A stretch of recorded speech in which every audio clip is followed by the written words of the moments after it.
नमस्कार. हरि ओम. गंगा दशहरा निमित्त विशेष मालिका. जय गंगे हर गंगे. आपल्या भारत देशात फार जुन्या पुरातन काळापासून आपल्या भारतीयांची मनं ही गंगा अर्थात भागीरथी या नदीबद्दलच्या आदरानं प्रेमानं भारलेली आहेत. अगदी ऋग्वेदातील नदी सूक्तात सुद्धा इमम मे गंगे असं गंगेचंच नाव सर्वप्रथम आहे.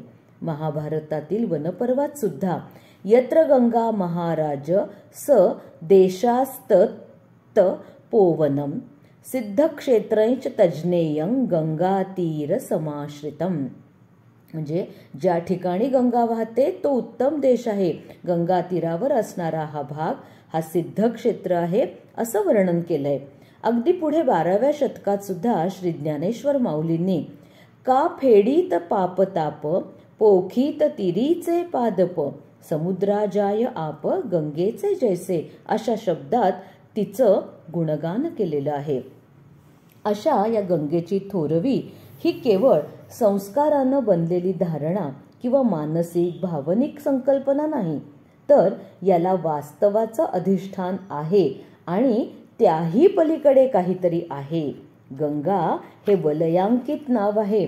भौगोलिक भव्यतेचं वलय, देवता रूपाचं वलय, दंतकथांचं वलय अशा अनेक स्वरूपात आदिकवी श्री वाल्मिकीपासून ते स्वामी वरदानंद भारतीपर्यंत अनेक कवींनी त्यांना आलेल्या अनुभूतीचे संस्कृत तथा मराठी तथा अन्य भारतीय भाषातून या गंगेचं दर्शन घडवलं आहे. या सर्व कवींनी गंगेला केवळ देवच नाही तर तिला कल्पनातीत उंचीवर नेऊन ठेवलेलं आहे. गंगा हा केवळ एक जलप्रवाह नसून अमर्याद ऊर्जा असलेला द्रवरूप प्रवाही लोहचुंबकच जणू आहे. ज्येष्ठ शुद्ध दशमीला पृथ्वीवर गंगेचं अवतरण झालं अशी आपल्याकडे कथा आहे. त्या प्रित्यर्थ हा उत्सव म्हणजेच कुठला तर गंगा दशहरा उत्सव संपूर्ण भारतभर साजरा केला जातो. ज्येष्ठ शुद्ध प्रतिपदा ते ज्येष्ठ शुद्ध दशमी असे 10 दिवस हा उत्सव असतो. असं म्हणतात की हा उत्सव साजरा केला, गंगेचं व्रत केलं म्हणजे 10 पापांचा नाश होतो. शुक्ल पक्षस्य दशमी ज्येष्ठे मासी द्विजोत्तमाः हरते दश पापानि तस्मात् दशहरा स्मृता. हे द्विजश्रेष्ठांनो, ज्येष्ठातील शुद्ध दशमी 10 पापांचं हरण करते म्हणून तिला दशहरा म्हणतात. दशपापानी हरती म्हणजे 10 पाप ती हरण करते, दूर करते. आता महत्वाचा भाग असा की ही 10 पाप नेमकी कोणती, तर ही 10 पाप कायिक, वाचिक आणि मानसिक या 3 मुख्य गटांमध्ये विभागलेली आहेत. बघा, अदत्तानाम उपादानम हिंसा चेवा विधानतः परदारोपसेवाच कायिकन त्रिविधम स्मृतम. म्हणजे वस्तू दिलेली नसताना ती घेणं म्हणजे चोरी करायची, हो की नाही. विधान नसताना हिंसा करणं, यज्ञातील हिंसा याला अपवाद. परस्त्रीची सेवा किंवा परस्त्री गमन ही 3 कायिक पाप आहेत. पारुष्यम अनृतैच पैशून्ये चापि सर्वशः असंबद्ध प्रलापश्च वाङ्मयम स्यात् चतुर्विधम. म्हणजे कठोरपणा, निर्दयीपणा, असत्य, दुष्टपणा, असंबंध बोलणं ही 4ही वाचिक म्हणजेच वाणी न केलेली पाप आहेत. पुढे परद्रव्येष्वभिध्यानम मनसा निष्ठचिंतनम वितथाभिनिवेश्च मानसन त्रिविधम स्मृतम. दुसऱ्याच्या धनावर ध्यान, लक्ष ठेवायचं, मनानं वाईट चिंतायचं, व्यर्थ गोष्टींचा अभिमान ही 3 मानसिक पाप आहेत. म्हणजे कायिक 3, वाचिक 3 आणि वाचिक 4 आणि मानसिक 3 अशा 10 पापांचा नाश करते ती दशहरा. आणि या दशमीला 10 योग असतात. कुठले तर ज्येष्ठ मास, शुक्ल पक्ष, दशमी, बुधवार, हस्त नक्षत्र, गरकरण, आनंद योग, व्यतिपात, कन्येचा चंद्र, वृषभेचा रवी. आणि मग या 10 योगांवर गंगेचं स्नान केल्यावर मनुष्य सर्व पापातून मुक्त होतो. या व्रताची मुख्य देवता गंगा आहे. ब्रह्मा, विष्णू, महेश, सूर्य, भगीरथ, हिमालय या सगळ्या गौण देवता आहेत. हे व्रत स्त्री आणि पुरुष दोघांनाही करता येतं. पुष्प, धूप, दीप, नैवेद्य हे उपचार प्रत्येकी 10च्या संख्येनं गंगेला अर्पण करावेत. आता थोडक्यात विधी पण आपण बघूयात. शास्त्रोक्त पद्धतीनं व्रताचा संकल्प करून गंगेत 10 बुड्या माराव्यात.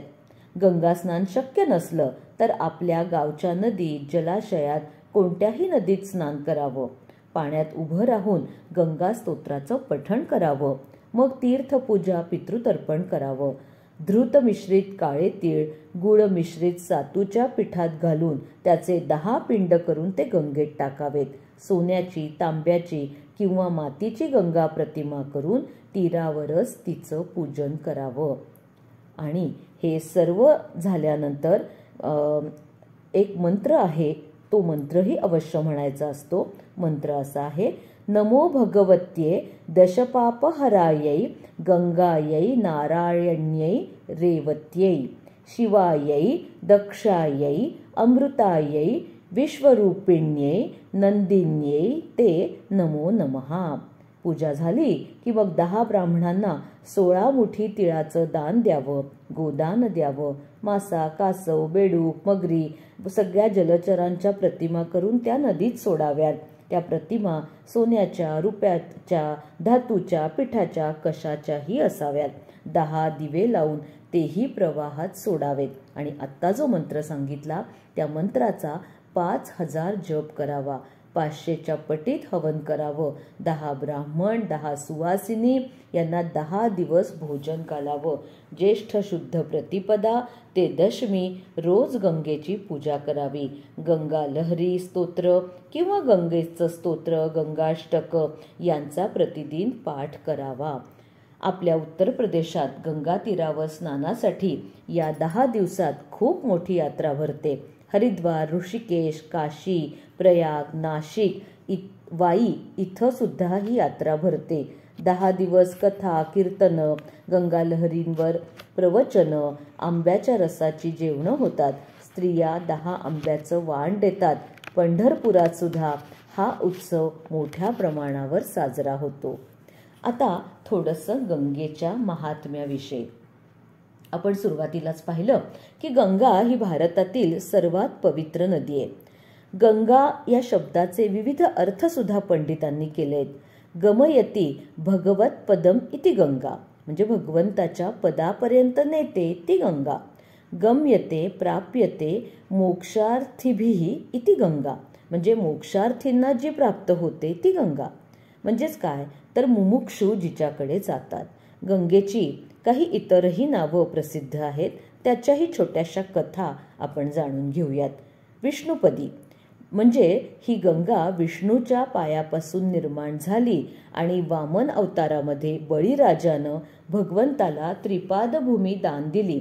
वामनानं पहिले पाऊल उचललं ते ब्रह्मकटाह फोडून सत्यलोकात गेलं. तिथं ब्रह्मदेवानं त्या पावलाची पूजा केली आणि आपल्या कमंडलूतून वामनरूपी विष्णूच्या चरणावर जलधारा ओतली. त्यातून जी नदी निर्माण झाली ती विष्णुपदी म्हणजेच गंगा होय आणि तिला भगवतपदीही असं म्हणतात. अजून एक गंगेचं विशेष नाव आहे ते म्हणजे त्रिपथगा. म्हणजे काय ती स्वर्गातून पृथ्वीवर आली आणि पाताळात गेली म्हणजेच ती तिन्ही लोकातून वाहते म्हणून तिला त्रिपथगा म्हणतात. आणि सगळ्यात गंगेचं महत्त्वाचं नाव ते म्हणजे भागीरथी. भगीरथ राजानं तपस सामर्थ्यानं स्वर्गातून तिला पृथ्वीवर आणली म्हणून भागीरथी. याच्या कथेविषयी सुद्धा नक्कीच आपल्या मनात उत्सुकता असेल. कथा अशी आहे की सूर्यवंशातील सगर नावाच्या राजानं अश्वमेध यज्ञ केला. दिग्विजयासाठी अश्व सोडला आणि त्याच्या रक्षणासाठी 60,000 पुत्रांना पाठवलं. इंद्रानं हा यज्ञ पूर्ण झाल्यास माझ्या इंद्रपदाला धोका आहे हे जाणून तो अश्व पळवला आणि कपिल मुनींच्या आश्रमात बांधला. अर्थातच सगर पुत्र शोधत तिथे गेले. त्यांनी कपिल मुनींना ध्यानस्थ पाहिलं. यानेच घोडा चोरला असावा असा अपसमज करून घेतला आणि ते ऋषींना मारायला धावले. त्या क्षणी कपिल मुनींनी डोळे उघडले आणि त्यांच्या त्या नेत्रातील तेजानं सगरपुत्र जळून राख झाले. नंतर सगराचा नातू अंशुमान हा अश्व शोधण्यासाठी गेला. तो कपिल मुनींच्या आश्रमात पोहोचला. त्याला झाला प्रकार कळला आणि मग त्यानं कपिल मुनींना शरण जाण्याचाच मार्ग निवडला. तो शरण गेला आणि सगरपुत्राच्या उद्धाराचा मार्ग त्याने विचारला. कपिल मुनी म्हणाले, स्वर्गातील गंगा जर भूतलावर येऊ शकली तर तिच्या जलाच्या स्पर्शाने तुझे पितर उद्धरतील. अंशुमानानं तप केलं पण त्याला यश आलं नाही. त्याचा पुत्र दिलीप यानेही ते तप पुढं केलं पण त्यालाही ते साध्य झाले नाही. पुढं दिलीप राजाचा पुत्र भगीरथ यानं भयंकर घोर असं तप केलं. त्याला गंगा प्रसन्न झाली आणि तिनं प्रश्न विचारला की मी तुझ्यासाठी पृथ्वीवर अवश्य येईन, परंतु माझा वेग सहन कोण करणार? मी अशीच वेगानं जर पृथ्वीवर पडले तर थेट पाताळात जाईन. मग भगीरथानं तप करून भगवान शंकरांना प्रसन्न केलं. शंकरांनं या गंगेला जटेमध्ये धारण केली. तिथून तिचा एक प्रवाह पृथ्वीवर आला. तो घेऊन भगीरथ निघाला. कपिल मुनींच्या आश्रमापर्यंत गंगा गेली आणि तिच्या जलानं या सगरपुत्रांचा उद्धार झाला. आता हीच गंगा हिमालयातून वेगानं खाली वाहत चालली. वाटेत जन्नू राजाचा यज्ञमंडप आणि सामग्री होती. अर्थात हे सगळं वाहून गेलं. जन्नू राजाला राग आला. त्याने गंगा नदीला आपल्यामध्ये गुप्त केलं. भगीरथानं त्या ऋषींची प्रार्थना केली, मनधरणी केली. तेव्हा जन्नूने तो प्रवाह आपली मांडी फोडून त्यातून बाहेर सोडला. म्हणून तिला जान्हवी असं नाव मिळालं.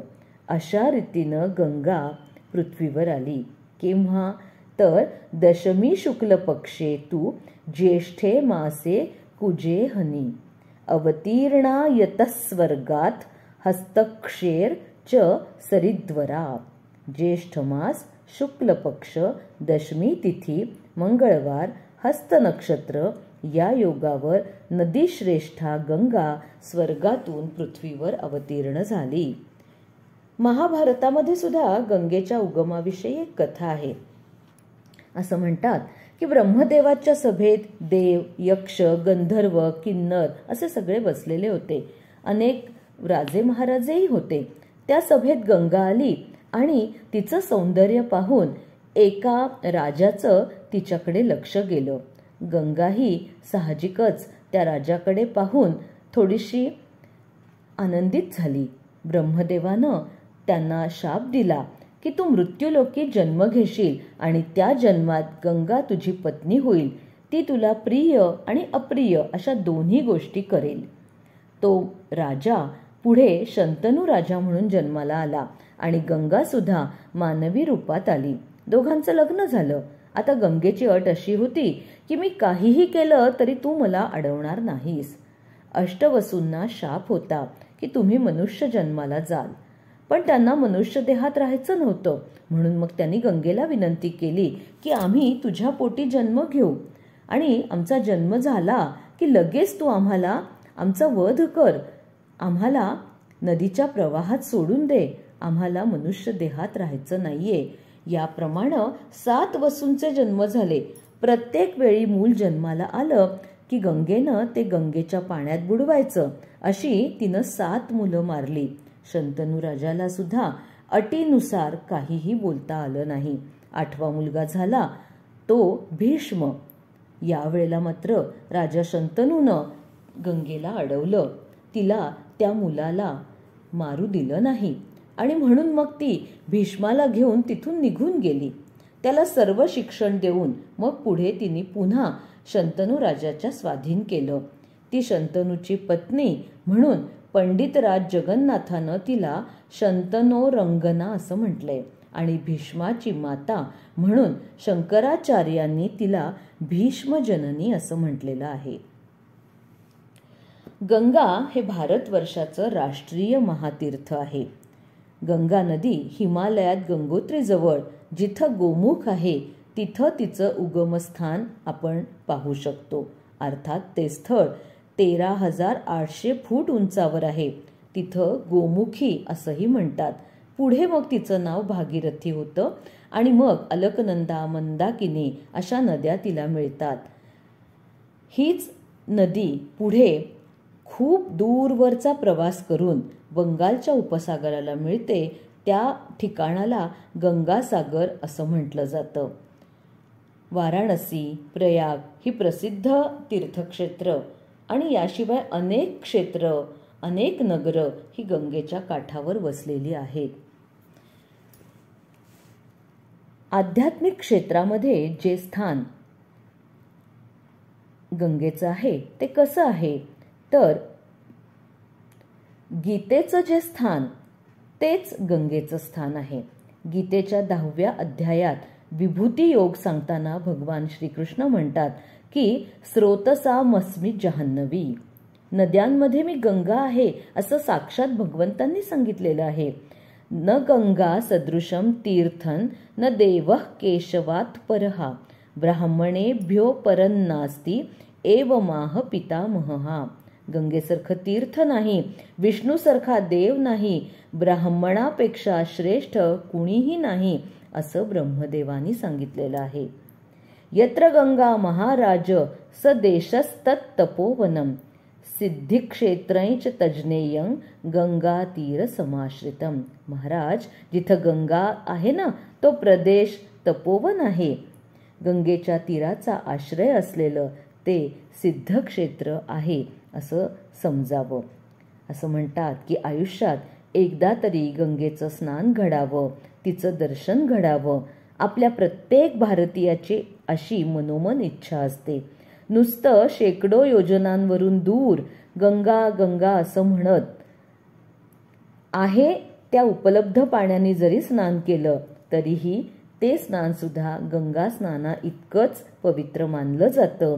त्या स्मरणाने सुद्धा तो सर्व पापातून मुक्त होतो अशी हिंदूंची श्रद्धा आहे. भारतातल्या आपल्या सर्व पंथांमध्ये गंगा ही पूजनीयच आहे. विष्णूंच्या चरणकमलापासून ती निर्माण झाली म्हणून ती वैष्णवांना प्रिय आहे. शंकरांनी ती जटेत धारण केली म्हणून ती शैवांना प्रिय आहे. शाक्तांनी सुद्धा गंगेला आदिशक्तीचं रूप मानलं आहे. वाल्मिकी ऋषी, शंकराचार्य, चैतन्य महाप्रभू, कालिदास, जगन्नाथ पंडित अशा अनेकांनी गंगेचं महात्म्य गायलेलं आहे. अजून एक गंगेविषयी विशेष असं की गंगेचं वैज्ञानिक महत्त्व. चरक या आयुर्वेदाचार्यानं गंगाजल हे पथ्यकारक आहे असं सांगितलंय. चक्रपाणींनी असं उल्लेख केलेला आहे की गंगाजल रोगनिवारक आहे. गंगाजलाचे प्रयोगशाळेत पृथक्करण केले तेव्हा त्यामध्ये शरीरशक्ती वाढवणारी, रोग्याची दुर्बलता घालवणारी द्रव्ये आहेत असं आढळून आलं. गंगेच्या पाण्यामध्ये महामारीचे जंतू फारसे टिकत नाहीत, ते लवकरच मरून जातात. हे शास्त्रीय संशोधनांती सिद्ध झालेलं आहे.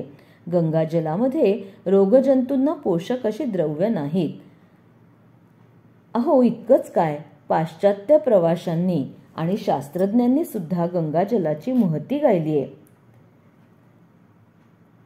इब्न बतुता या प्रवाशानं असं वर्णन केलं आहे की गंगाजल हे रोगहारक आहे. हे जाणून मोहम्मद तुघलक सुद्धा गंगेचं पाणी मुद्दामून आणवून पित असे. अकबर बादशाह सुद्धा गंगाजलाला अमृत समजत होता आणि घरी प्रवासात तो गंगाजलाचंच प्राशन करत होता. अगदी एवढंच काय, औरंगजेब सुद्धा जेवताना गंगाजल पित होता. मोगलांच्या काळात बहुतेक सर्व राजघराण्यांमध्ये गंगाजल पिण्याची पद्धत होती. भाविक लोकांच्या मध्ये अशी समजूत आहे की औषधै जहान्नवी तोयम म्हणजे गंगाजल हेच औषध आहे. पंडित मदन मोहन मालवीय रोज गंगाजलाचं प्राशन करत. जगात कुठेही गेले तरी आपल्यासोबत ते गंगाजल घेऊन जात. जयपूरचे राजे सुद्धा विदेशात जाताना आपल्यासोबत भरपूर गंगाजल जहाजातून नेत असत.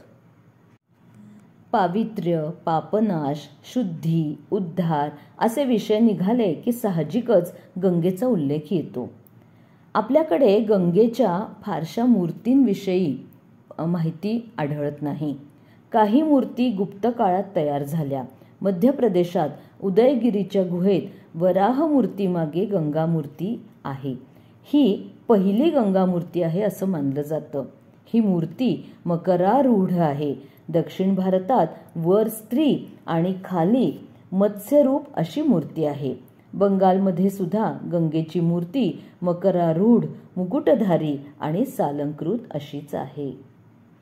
अशा तऱ्हेनं ह्या गंगा मातेचा उत्सव आता हे 10 दिवस साजरा होणार आहे. आपणही आपल्या परीनं गंगेचं पूजन, स्तवन, स्मरण, स्नान यातलं जे काही शक्य असेल ते करून गंगेची सेवा अवश्य करूयात. जय गंगे, हर गंगे, जय गंगे.